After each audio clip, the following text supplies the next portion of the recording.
Welcome to Archivum Infinitum. Today we present the fourth and final chapter of The Brick Moon by Edward Everett Hale, written in the year 1869. Happy listening. Please don't forget to like and subscribe for more stories like this one. Part 4. Independence. I own to a certain mortification in confessing that after this interregnum, forced upon us by so long a period of non-intercourse, we never resumed precisely the same constancy of communication as that which I have tried to describe at the beginning. The apology for this benumbment, if I may so call it, will suggest itself to the thoughtful reader. It is indeed astonishing to think that we so readily accept a position when we once understand it. You buy a new house.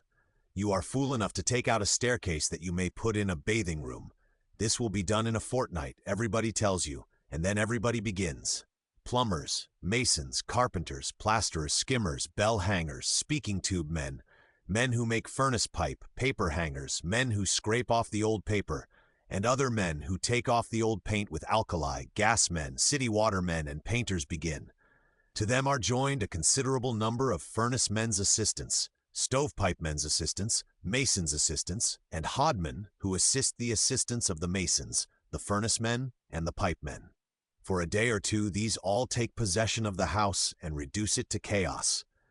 In the language of Scripture, they enter in and dwell there. Compare, for the details, Matt 45. Then you revisit it at the end of the fortnight and find it in chaos with the woman whom you employed to wash the attics, the only person on the scene. You ask her where the paper hanger is, and she says he can do nothing because the plaster is not dry. You ask why the plaster is not dry, and are told it is because the furnace man has not come. You send for him, and he says he did come, but the stovepipe man was away. You send for him, and he says he lost a day in coming, but that the mason had not cut the right hole in the chimney. You go and find the mason, and he says they are all fools, and that there is nothing in the house that need take 2 days to finish. Then you curse, not the day in which you were born, but the day in which bathrooms were invented. You say truly that your father and mother, from whom you inherit every moral and physical faculty you prize, never had a bathroom till they were past 60, yet they thrived and their children. You sneak through back streets, fearful lest your friends shall ask you when your house will be finished. You are sunk in wretchedness, unable even to read your proofs accurately, far less able to attend the primary meetings of the party with which you vote, or to discharge any of the duties of a good citizen. Life is wholly embittered to you, yet 6 weeks after you sit before a soft coal fire in your new house with the feeling that you have always lived there. You are not even grateful that you are there. You have forgotten the plumber's name, and if you met in the street that nice carpenter that drove things through, you would just nod to him and would not think of kissing him or embracing him. Thus completely have you accepted the situation. Let me confess that the same experience is that with which, at this writing, I regard the brick moon. It is there in ether. I cannot keep it. I cannot get it down. I cannot well go to it, though possibly that might be done, as you will see. They are all very happy there, much happier, as far as I can see, than if they lived in 6th floors in Paris, in lodgings in London, or even in tenement houses in Phoenix Place, Boston. There are disadvantages attached to their position, but there are also advantages, and what most of all tends to our accepting the situation is that there is nothing that we can do about it, as Q says, but to keep up our correspondence with them, and to express our sympathies. For them, their responsibilities are reduced in somewhat the same proportion as the gravitation which binds them down, I had almost said to earth, which binds them down to brick, I mean. This decrease of responsibility must make them as light-hearted as the loss of gravitation makes them light-bodied. On which point I ask for a moment's attention, and as these sheets leave my hand, an illustration turns up which well serves me. It is the 23rd of October. Yesterday morning, all wakeful women in New England were sure there was someone under the bed. This is a certain sign of an earthquake, and when we read the evening newspapers, we were made sure there had been an earthquake. What blessings the newspapers are, and how much information they give us. Well, they said it was not very severe here, but perhaps it was more severe elsewhere. hopes really arising in the editorial mind that in some Caracas or Lisbon all churches and the cathedral might have fallen. I did not hope for that, but I did have just the faintest feeling that if it should prove that the world had blown up into 6 or 8 pieces, and they had gone off into separate orbits, life would be vastly easier for all of us, on whichever bit we happen to be. That thing has happened, they say, once. Whenever the big planet between Mars and Jupiter blew up and divided himself into 102 or more asteroids, the people on each one only knew there had been an earthquake when and after they read their morning journals. And then, all that they knew at first was that telegraphic communication had ceased beyond, say, 200 miles. Gradually, people and dispatches came in, who said that they had parted company with some of the other islands and continents. But as I say, on each piece the people not only weighed much less, but were much lighter-hearted, had less responsibility. Now will you imagine the enthusiasm here at Miss Hale's school, when it should be announced that geography in future would be confined to the study of the region east of the Mississippi and west of the Atlantic, the earth having parted at the seam so named. No more study of Italian, German, French, or Slavonic, the people speaking those languages being now in different orbits or other worlds. Imagine also the superior ease of the office work of the ABCFM and kindred societies, the duties of instruction and civilizing, of evangelizing in general, being reduced within so much narrower bounds.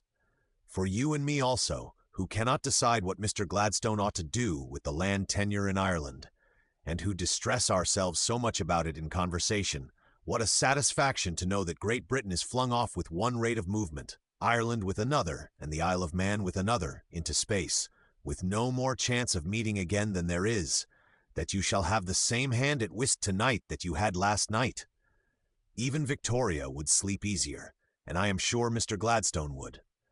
Thus, I say, were Orcutt's and Brannan's responsibilities so diminished that after the first I began to see that their contracted position had its decided compensating ameliorations. In these views, I need not say, the women of our little circle never shared. After we got the new telegraph arrangement in good running order, I observed that Polly and Annie Halliburton had many private conversations, and the secret came out one morning, when, rising early in the cabins, we men found they had deserted us, and then, going in search of them, found them running the signal boards in and out as rapidly as they could, to tell Mrs. Brannan and the bride, Alice Orcutt, that flounces were worn 1.5 inches deeper, and that people trimmed now with harmonizing colors and not with contrasts. I did not say that I believed they wore fig leaves in BM, but that was my private impression.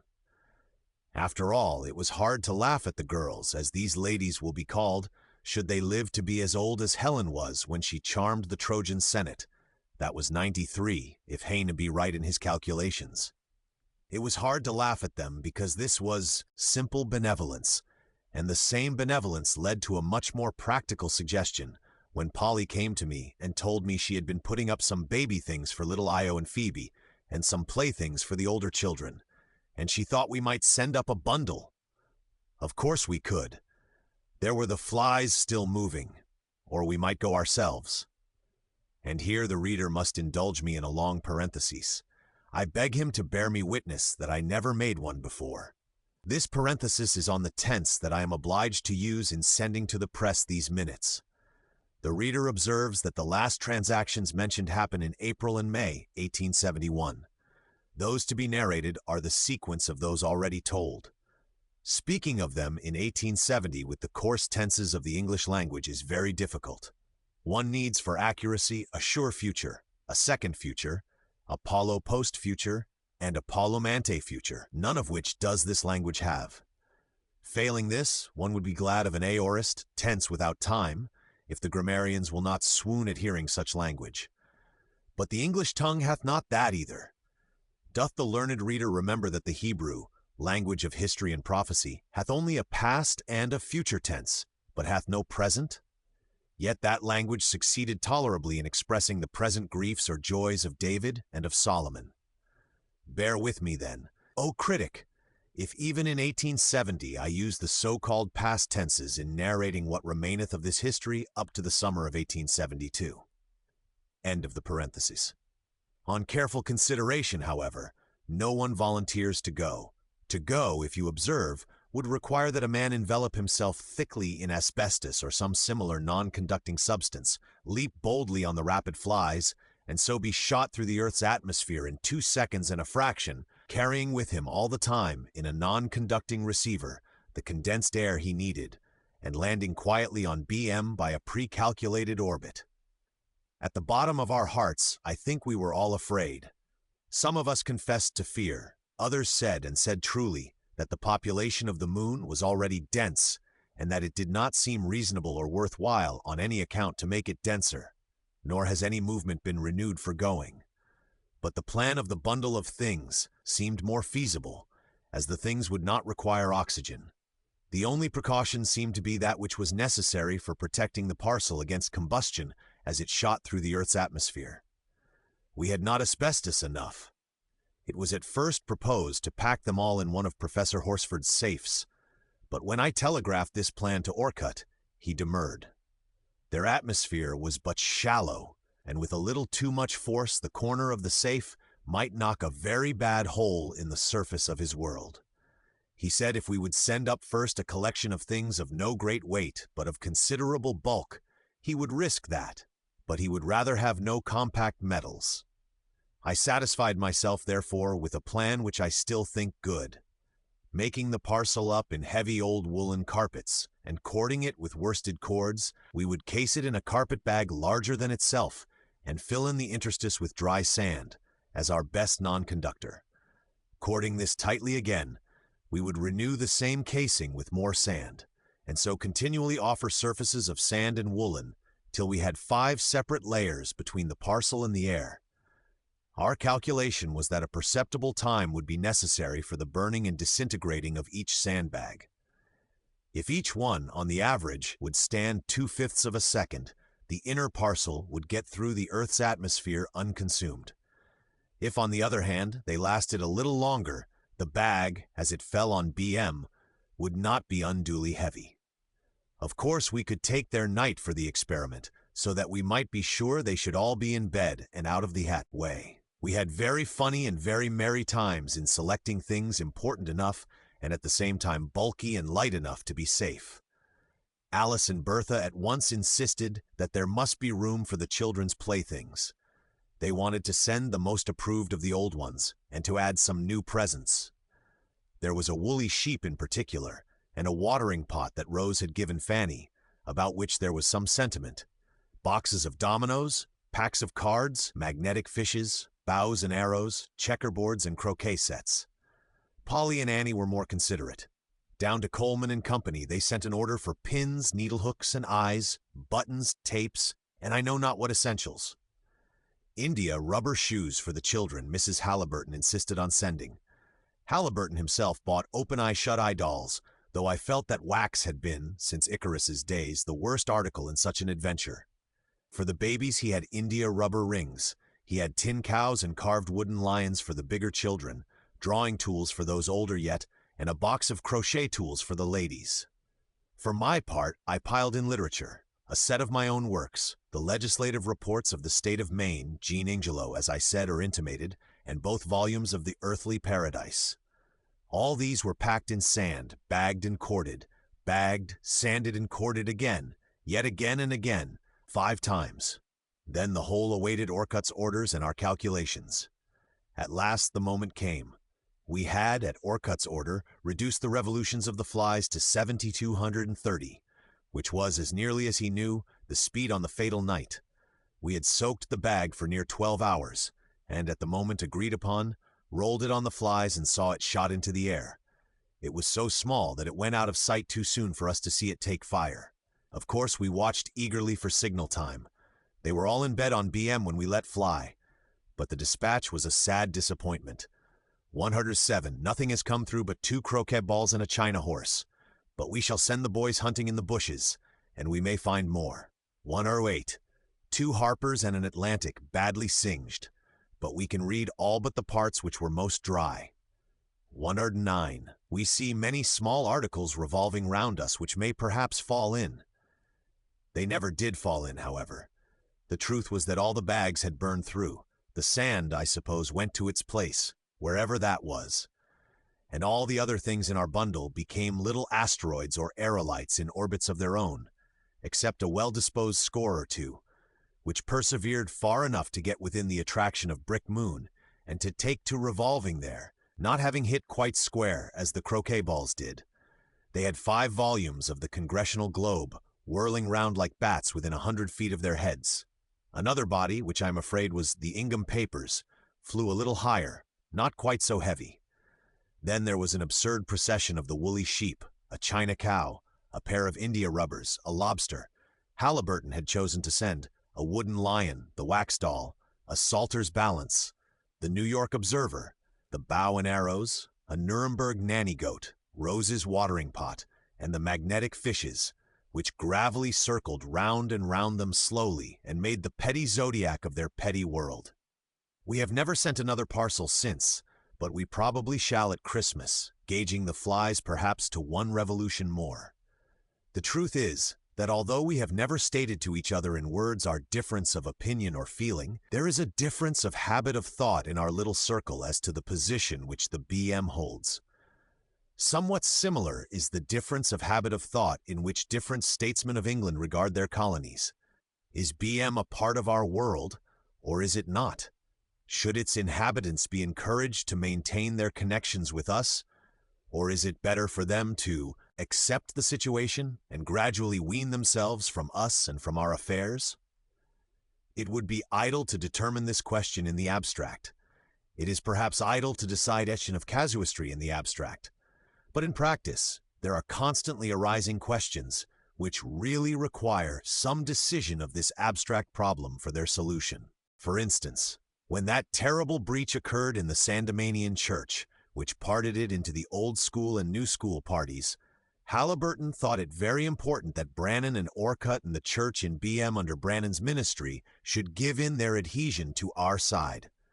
Their church would count 1 more in our registry, and the weight of its influence would not be lost.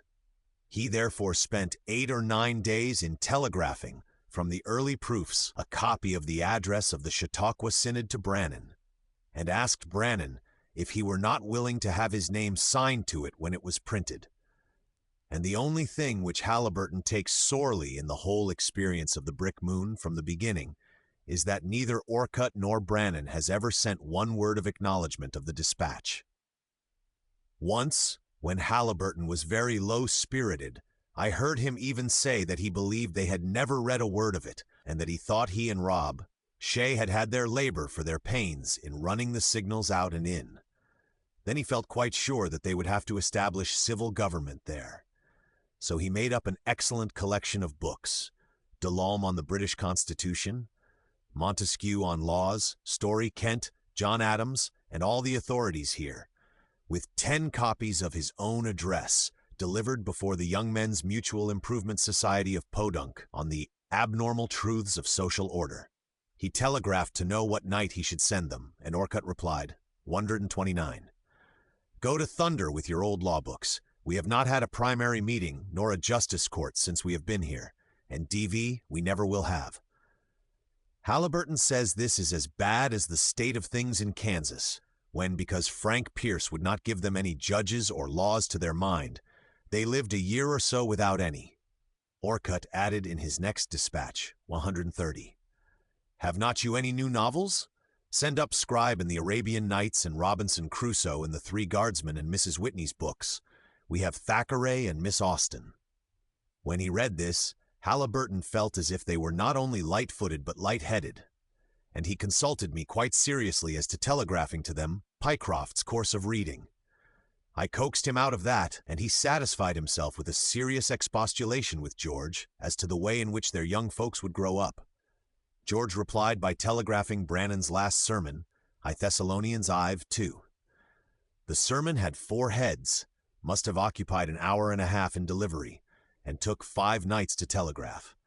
I had another engagement, so that Halliburton had to sit it all out with his eye to shoe bail, and he has never entered on that line of discussion again. It was as well, perhaps, that he got enough of it. The women have never had any misunderstandings. When we had received 200 or 300 dispatches from BM, Annie Halliburton came to me and said, in that pretty way of hers, that she thought they had a right to their turn again. She said this lore about the Albert Nyanza and the North Pole was all very well, but for her part, she wanted to know how they lived, what they did and what they talked about, whether they took summer journeys, and how and what was the form of society where 37 people lived in such close quarters. This about the form of society was merely wool pulled over my eyes. So she said she thought her husband and I had better go off to the biennial convention at Assumpink, as she knew we wanted to do, and she and Bridget and Polly and Cordelia would watch for the signals and would make the replies. She thought they would get on better if we were out of the way. So we went to the convention, as she called it, which was really not properly a convention, but the 45th Biennial General Synod, and we left the girls to their own sweet way. Shall I confess that they kept no record of their own signals, and did not remember very accurately what they were? I was not going to keep a string of says I's and says she's, said Polly boldly. It shall not be written on my tomb that I have left more annals for people to file or study or bind or dust or catalog. But they told us that they had begun by asking the bricks if they remembered what Maria Theresa said to her ladies-in-waiting. Quicker than any signal had ever been answered, George Orcutt's party replied from the moon, "We hear and we obey." Then the womenkind had it all to themselves. The brick women explained at once to our girls that they had sent their men round to the other side to cut ice, and that they were manning the telescope and running the signals for themselves, and that they could have a nice talk without any bother about the law books or the magnetic pole. As I say, I do not know what questions Polly and Annie put, but, to give them their due, they had put on paper a coherent record of the results arrived at in the answers. Though what were the numbers of the dispatches, or in what order they came, I do not know, for the session of the synod kept us at Assumpink for 2 or 3 weeks. Maria Theresa's husband, Francis, Duke of Tuscany, was hanging about loose one day, and the Empress, who had got a little tired, said to the maids of honor, "Girls, whenever you marry, take care and choose a husband who has something to do outside of the house." Mrs. Brannan was the spokesman. We tried a good many experiments about day and night. It was very funny at first not to know when it would be light and when dark, for really the names day and night do not express a great deal for us. Of course, the pendulum clocks all went wrong till the men got them overhauled, and I think watches and clocks both will soon go out of fashion. But we have settled down on much the old hours, getting up, without reference to daylight, by our great gong at your 8 o'clock. But when the eclipse season comes, we vary from that for signaling. We still make separate families, and Alice's is the 7th. We tried hotel life, and we liked it, for there has never been the first quarrel here.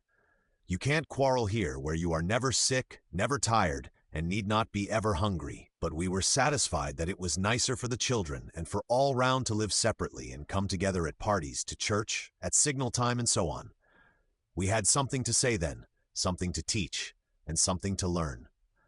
Since the carices developed so nicely into flax, we have had one great comfort, which we had lost before, in being able to make and use paper. We have had great fun, and we think the children have made great improvement in writing novels for the Union. The Union is the old Union for Christian work that we had in dear old number 9. We have 2 serial novels going on, one called Diana of Caratuck, and the other called Ups and Downs. The first by Levi Ross, and the other by my Blanche. They are really very good, and I wish we could send them to you, but they would not be worth dispatching. We get up at 8, dress, and fix up at home, a sniff of air, as people choose, breakfast, and then we meet for prayers outside. Where we meet depends on the temperature, for we can choose any temperature we want, from boiling water down, which is convenient. After prayers, an hour's talk, lounging, walking, and so on. No flirting, but a favorite time with the young folks. Then comes work. 3 hours head work is the maximum in that line. Of women's work, as in all worlds, there are 24 in one of your days, but for my part I like it. Farmers and carpenters have their own laws, as the light serves in the seasons. Dinner is 7 hours after breakfast began, always an hour long, as breakfast was. Then every human being sleeps for an hour. Big gong again, and we ride, walk, swim, telegraph, or whatnot, as the case may be. We have no horses yet, but the Shanghais are coming up into very good dodos and ostriches, quite big enough for a trot for the children. Only 2 persons of a family take tea at home. The rest always go out to tea without invitation. At 8 p.m., big gong again, and we meet in Grace, which is the prettiest hall, church, concert room that you ever saw. We have singing, lectures, theater, dancing, talk, or what the mistress of the night determines, till the curfew sounds at 10, and then we all go home. Evening prayers are in the separate households, and everyone is in bed by midnight. The only law on the statute book is that everyone shall sleep 9 hours out of every 24. Only one thing interrupts this general order. 3 taps on the gong means telegraph, and then I tell you we are all on hand. You cannot think how quickly the days and years go by. Of course, however, as I said, this could not last. We could not subdue our world and be spending all our time in telegraphing our dear BM. Could it be possible? Perhaps it was possible that they there had something else to think of and to do besides attending to our affairs? Certainly their indifference to Grant's 4th proclamation and to Mr. Fish's celebrated protocol in the Tahiti business looked that way. Could it be that that little witch of a Belle Brannan really cared more for their performance of Midsummer Night's Dream, or her father's birthday, than she cared for that pleasant little account I telegraphed up to all the children of the way we went to muster when we were boys together? Ah, well, I ought not to have supposed that all worlds were like this old world. Indeed, I often say this is the queerest world I ever knew. Perhaps theirs is not so queer, and it is I who am the oddity. Of course, it could not last. We just arranged correspondence days when we would send to them, and they to us. I was meanwhile turned out from my place at Tamworth Observatory. Not but I did my work well, and Polly hers. The observer's room was a miracle of neatness. The children were kept in the basement. Visitors were received with great courtesy, and all the fees were sent to the treasurer. He got $3.11 one summer.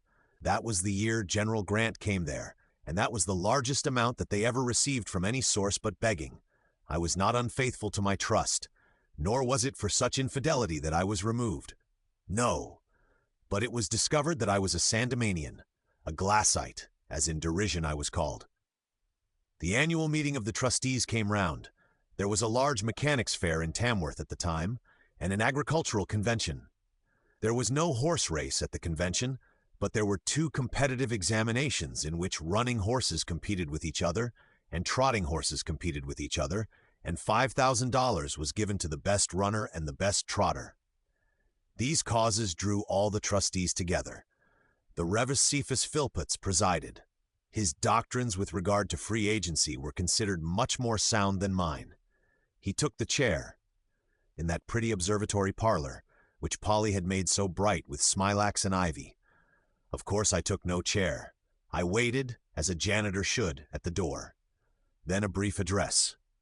Dr. Philpotts trusted the observatory might always be administered in the interests of science, of true science, of that science which rightly distinguishes between unlicensed liberty and true freedom, between the unrestrained volition and the freedom of the will. He became eloquent. He became noisy. He sat down. Then 3 other men spoke, on similar subjects. Then the executive committee which had appointed me was dismissed with thanks. Then a new executive committee was chosen, with Dr. Philpotts at the head.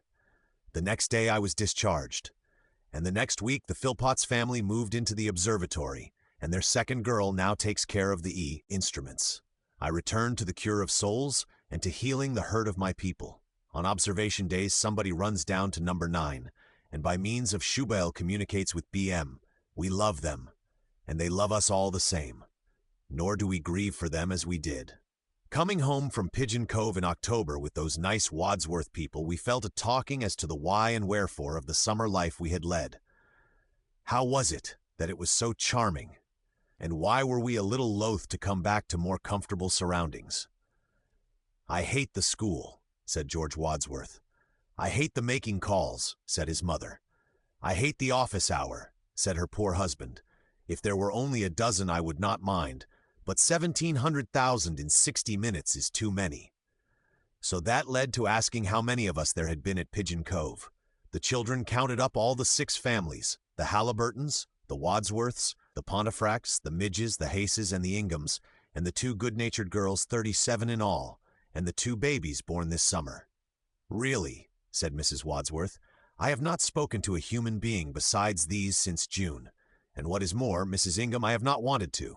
We have really lived in a little world of our own." "World of our own?" Polly fairly jumped from her seat, to Mrs. Wadsworth's wonder.